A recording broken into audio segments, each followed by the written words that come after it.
듣기에 앞서서 한 3분 정도 되는 영상을 여러분들에게 먼저 보여드리려고 합니다. 이 영상에 나오는 목소리의 주인공은 한국교회가 존경하는 고 옥하는 목사님의 음성입니다. 생전에 한국교회 목회자들을 향해서 목사님이 주셨던 귀한 말씀 여러분 함께 나누고 싶습니다. 들려주시기 바랍니다. 로렌 커닝햄 여러분 아시잖아요. 20세기의 선지자입니다. 그만큼 능력 있고 신실한 선교사가 어디 또 있어요. 그분이 얼마 전에 한국을 다녀갔어요. 다녀가가지고 호주 시드니에 가가지고 조그마한 기도회를 하는 기도 모임에서 자기 속에 있는 이야기를 했어요. 내가 한 가지 예언을 하는, 주님이 나에게 예언을 주셨고 이번에 한국 방문을 했는데 한국교회가 너무 돈을 사랑해요. 한국교회 지도자들 너무 음란하다. 그런데 그 사람이 하나 못 본 거 있어요. 한국교회 너무 거짓말 잘해요. 거짓말을 그냥 하나 깜짝 안 하고 해요. 총회장이라고 하는 사람부터 시작해서 여기서 이 말하고 저기서 저 말하고 나중에 안 했다. 어느 날 우리의 도덕성이 얼마나 마비되었는지 압니까 여러분? 네? 내가 우리 모두가 돈을 얼마나 사랑하는지 뭐 증명을 하려고 얼마든지 증명할 수 있어요. 오늘날 목사들이 돈 때문에 전부 다 지금 영적으로 병이 들어도 지금 문둥이 병이 들었다는 걸 여러분이 알아요. 돈 앞에 맥을 못 쳐요. 지금 조단 안에 문제가 되고 있는 심각한 이 지금 문제 배후에는 돈이 깔려 있잖아요. 돈이 깔려 있어요. 얼마나 돈을 사랑해요. 돈을 사랑해요. 총회장 선거할 때도 마찬가지 아니에요. 봉투가 어느 곳이 두터우냐를 놓고 선거를 하지 않아요.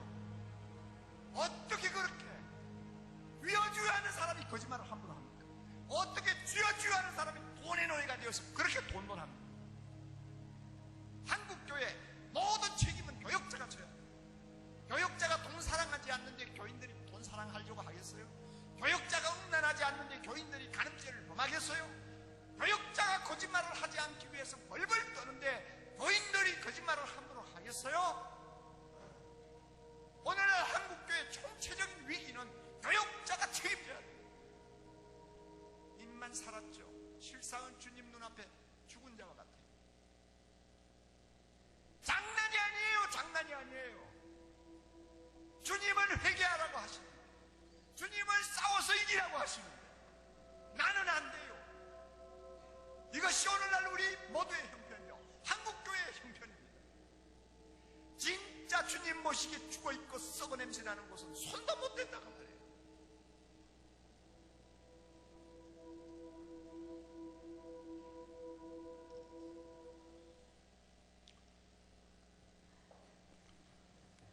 한국교회를 사랑하는 충정심에서 주신 말씀이라고 생각합니다. 교역자들에게 주신 말씀이었는데 저도 이 메시지를 들으면서 제 폐부에 이 말씀의 검이 저를 찌르는 것 같은 아픔이 있었습니다. 우리 성도님들도 아마 그와 같은 생각을 하셨을 거라 생각합니다. 오늘은 종교개혁 498주년을 기념하는 기념주일입니다. 1517년 10월 31일 마르틴 루터가 이 비텐베르크 성당 정문에 면죄부의 부당성을 알리는 95개 조항의 반박문을 붙인 날을 기념하여 10월 마지막 주일을 종교개혁 기념주일로 지켜오고 있습니다. 이번 10월 한 달 동안 이 종교개혁의 정신을 기리는 5대 슬로건, 여러분 다 이제 암송할 수 있을 정도로 마음에 새기셨습니까? 무엇입니까? 오직 성경, 오직 은혜, 오직 믿음, 오직 그리스도, 오직 하나님께 영광. 그런 마음속에 지워지지 않도록 깊이 새기시기 바랍니다. 그런데 우리가 이렇게 해마다 종교개혁 기념주의를 맞이하면서 기억해야 할 중요한 한 가지 사실이 있습니다. 그것은 종교개혁은 끝나지 않았다는 것입니다. 종교개혁이라는 역사적 사건은 지금으로부터 약 500년 전 과거에 있었던 사건이지만 종교개혁자들이 추구했던 그 개혁의 정신은 오늘날에도 여전히 실현되어야 할 현재적인 사건이라는 것입니다. 그래서 장로교회 창시자요, 프랑스가 낳은 위대한 종교개혁자 장 칼뱅, 프랑스에도 저희 집안 식구들이 좀 있어요. 장씨 중에서 제일 유명한 분이 장 칼뱅입니다. 또 진짜 믿으실라. 자, 그가 남긴 유명한 저서 가운데 기독교 강요가 있는데요. 그는 기독교 강요에서 이런 말을 했습니다. 라틴어입니다. 에클레시아 레포르메타 에스트 셈페르 레포르만다. 외우느라고 고생 많이 했습니다. 야고보서도 외워야 되는데 지금 이것까지 외우느라고. 자, 제가 지금 읽은 이 라틴어가 무슨 뜻인지는 여러분 본당 우측 앞에 보시면 이 배너에 영어 바로 밑에 흰색 글자로 적으신 게 바로 그 뜻이에요. 우리 한 목소리로 같이 읽어보도록 하겠습니다. 개혁된 교회는 항상 개혁되어야 합니다. 아멘. 칼뱅의 말대로 이 교회의 개혁은 끝난 게 아닙니다. 개혁은 계속되어야 합니다. 교회가 개혁을 멈추게 되는 순간 교회는 순수성을 잃어버리고 또다시 부패하고 타락하게 되는 것입니다. 그래서 오늘은 개혁은 계속되어야 합니다 라는 제목으로 여러분과 함께 은혜를 나누려고 합니다. 첫째로, 개혁이 계속되어야 하는 이유는 지상에 있는 교회는 완전하지 않기 때문입니다. 설교의 황제라고 불리는 19세기에 영국의 유명한 설교자 찰스 스펄전 목사님에게 어느 날 한 젊은이가 찾아와서 목사님, 런던에서 가장 완전한 교회가 어디입니까? 라고 물어보았다고 합니다. 이 청년은 런던의 여러 교회들을 다녀보았지만 문제가 없는 교회가 없었고 성경적이지도 않아서 교회를 결정하지 못하고 고민하다가 이 스펄전 목사님을 찾아왔던 것입니다. 그러니까 스펄전 목사님께서 완전한 교회를 소개해 주시면 그 교회에 출석하겠다는 것입니다. 이 이야기를 들은 스펄전 목사님은 그 젊은이에게 이렇게 말했습니다. 이복의 젊은이, 나도 아직 완전한 교회를 찾지 못하였다네. 혹시 자네가 완전한 교회를 찾거든 나에게도 알려주게나. 이 말을 들은 젊은이는 너무나 실망한 나머지 자리를 박차고 일어서려는데 스펄전 목사님이 이 젊은이에게 마지막 당부를 했습니다. 젊은이가 만약 완전한 교회를 찾거든 젊은이는 완전한 교회에 나가면 안 되네. 젊은이가 나가는 그날부터 그 교회는 완전한 교회에서 완전하지 못한 교회가 되어버릴 걸세. 말의 의미를 이해하시죠? 그렇습니다. 많은 사람들이 완전한 교회, 아무런 문제가 없는 교회를 찾아보려고 애쓰지만 이 땅 위에는 완전한 교회란 존재하지 않습니다. 모든 교회들이 크고 작은 문제들을 안고 있습니다. 성경 속에 등장하는 교회들을 보십시오. 고린도 교회 같은 경우는 정말 문제투성이었던 문제 있는 교회였습니다. 갈라디아 교회는 어떻습니까? 갈라디아 교회는 이단의 가르침에 미혹이 되어서 교회 전체가 와해될 지경이었습니다. 그래서 사도 바울은 갈라디교 신자들에게 내가 다시 해산의 수고를 해야겠다고 말할 지경이었습니다. 우리가 초대 예루살렘 교회를 가장 이상적인 모델 교회로 생각을 합니다만 예루살렘 교회도 문제가 있었습니다. 구제 문제로 인해서 헬라파 신자들과 히브리파 신자들이 서로 다투었고요. 또 아나니아와 삽비라 부부는 성령을 속이다가 부부가 한날에 즉사하고 말았습니다. 예루살렘 교회도 결코 완전한 교회가 아니었습니다. 이렇게 지상에 있는 모든 교회들은 문제가 있는 불완전한 교회이기 때문에 개혁이 필요한 것입니다. 우리 구리주안교회도 완전하지 않습니다. 그러므로 우리 교회도 교회의 변화와 개혁을 위해 부단히 노력해야 하는 것입니다. 둘째, 이 교회 개혁의 기준은 언제나 하나님의 말씀이 되어야 합니다. 오늘 성경 본문은 유다의 제16대 왕 요시아의 종교 개혁에 관한 말씀입니다. 요시아는 예루살렘이 멸망하기 전에 유다 왕국의 마지막 종교적 부흥기를 주도했던 선하고 경건한 왕이었습니다.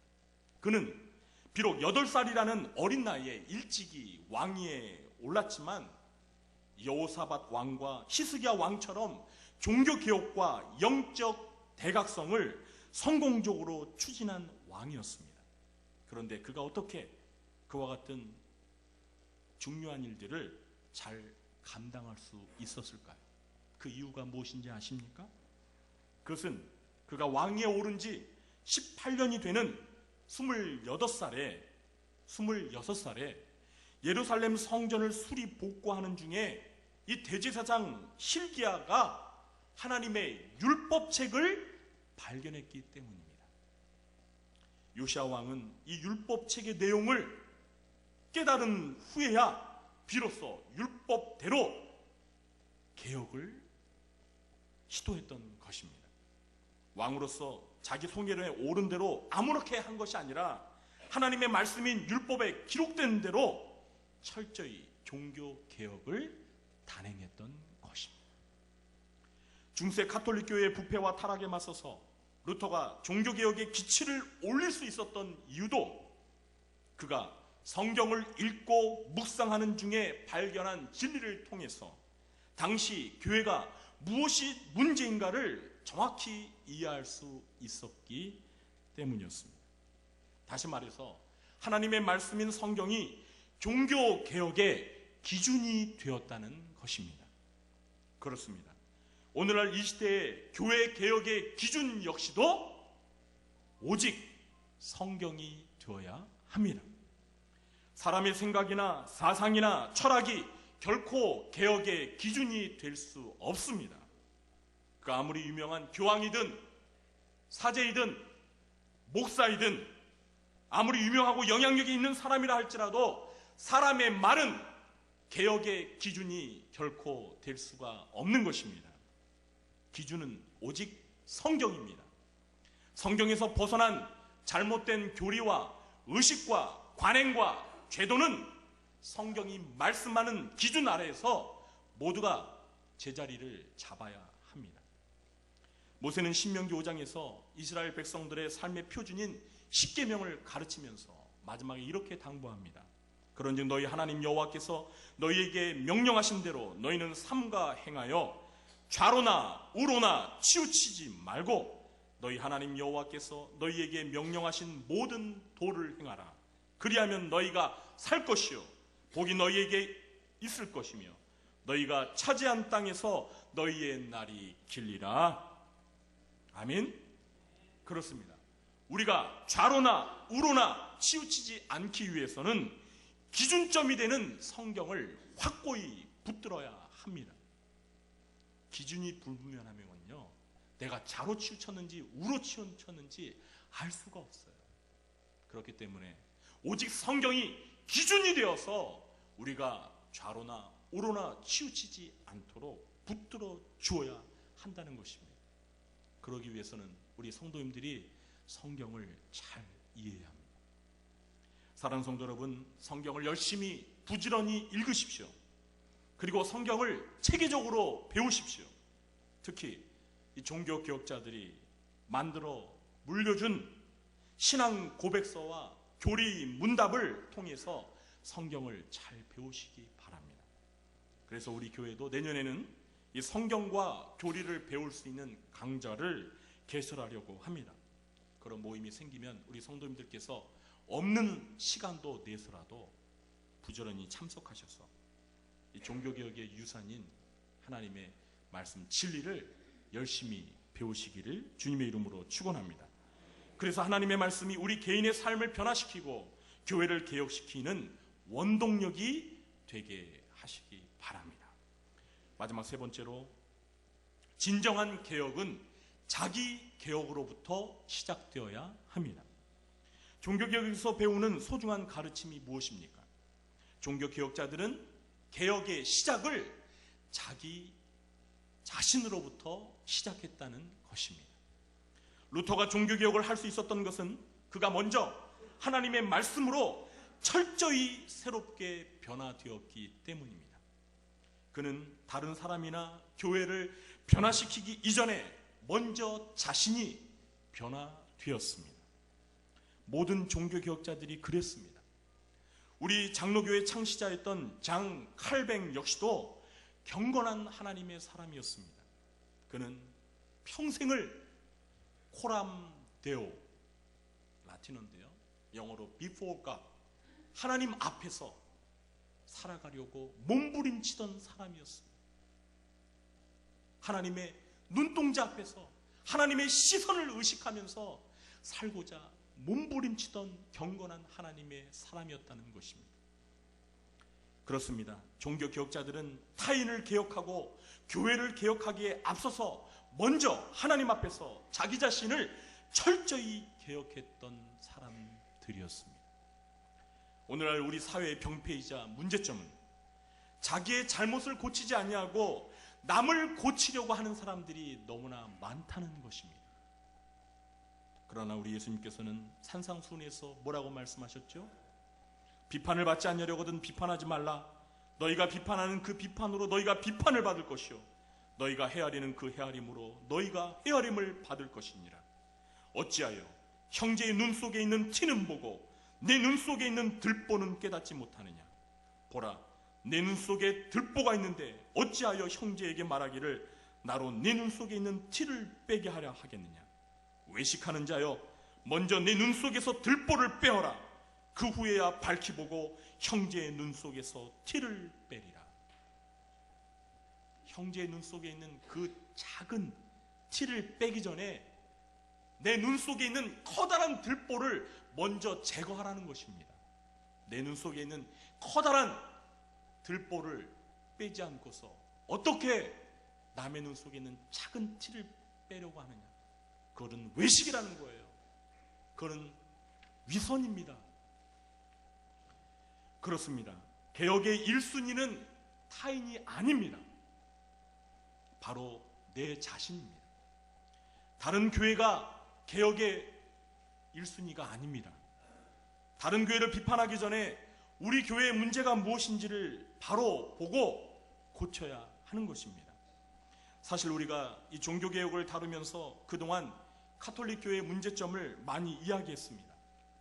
그러나 안타까운 것은, 절망적인 것은 오늘날 우리가 속한 개신교 역시도 카톨릭 못지않게 심각한 문제를 안고 있다는 것입니다. 성도 여러분, 우리나라의 이 굵직굵직한 대형 사건에 연루된 사람들 중에 70%가 기독교인이라고 합니다. 교회를 다니지 않는 불신자들은 천주교 신자와 개신교 신자의 도덕성을 비교할 때 오히려 천주교 신자들의 도덕성을 더 높이 평가합니다. 종교에 대한 신뢰도 조사에서도 천주교가 1위, 불교가 2위, 그리고 개신교는 3위입니다.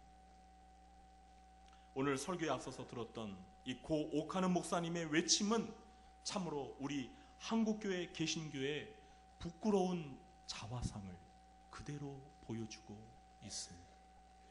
우리 중에 어느 누구도 옥 목사님의 그 지적에 대해서 부인할 수 있는 사람은 아무도 없습니다. 정말 회개해야 합니다. 우리 모두가 특히 지도자인 저와 같은 목회자들로부터 먼저 회개해야 합니다.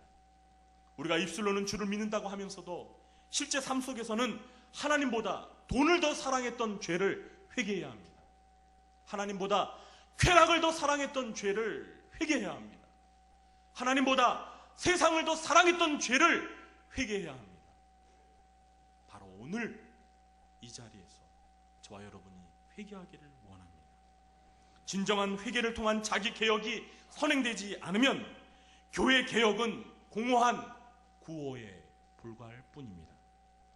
우리 구리중앙교회 성도님들은 종교개혁 기념주의를 맞아 개혁자들처럼 먼저 자기 개혁, 자기 반성, 자기 회개를 먼저 하시기 바랍니다. 우리 개인 한 사람 한 사람이 자기 개혁을 힘쓸 때 우리의 공동체는, 우리의 교회는 자연스럽게 개혁될 것입니다. 이제 말씀을 맺겠습니다. 교회 개혁은 이 시대 교회에 주어진 가장 중요한 시대적 사명입니다. 교회는 개혁을 통해 끊임없이 교회의 본질을 회복하고 주님께서 맡기신 시대적 사명을 완수해 왔습니다. 교회 개혁만큼 위대한 일은 없습니다. 따라서 교회는 끊임없이 개혁되어야 합니다. 교회 개혁은 철저하게 진리의 말씀인 성경에 근거해야 합니다. 교회는 끊임없이 변하지 않는 성경에 비추어서 교회를 개혁해 나가야 합니다. 그리고 그 개혁은 타인이 아닌 나 자신에서부터 시작되어야 합니다. 종교개혁의 달을 맞아, 종교개혁 기념주의를 맞아 이러한 진정한 개혁과 부흥이 우리 구리중앙교회 가운데, 한국교회 가운데 있게 되기를 주님의 이름으로 축원합니다. 하나님 아버지, 종교개혁 기념주의를 맞이하여 하나님의 말씀을 나누었습니다. 우리 모두가 개혁의 정신을 계승하며 먼저 나서부터 개혁하게 하여 주옵소서. 하나님의 말씀인 성경으로 개혁하게 하여 주옵소서. 한국교회가 새로워지게 하여 주옵소서. 한국교회가 변화되게 하여 주옵소서. 그래서 이 마지막 시대에 하나님께서 교회에 맡겨주신 사명을 온전히 감당함으로 다시 한번 제2의 종교개혁이 일어나게 하여 주옵소서. 예수님의 이름으로 기도하옵나이다. 모두 자리에서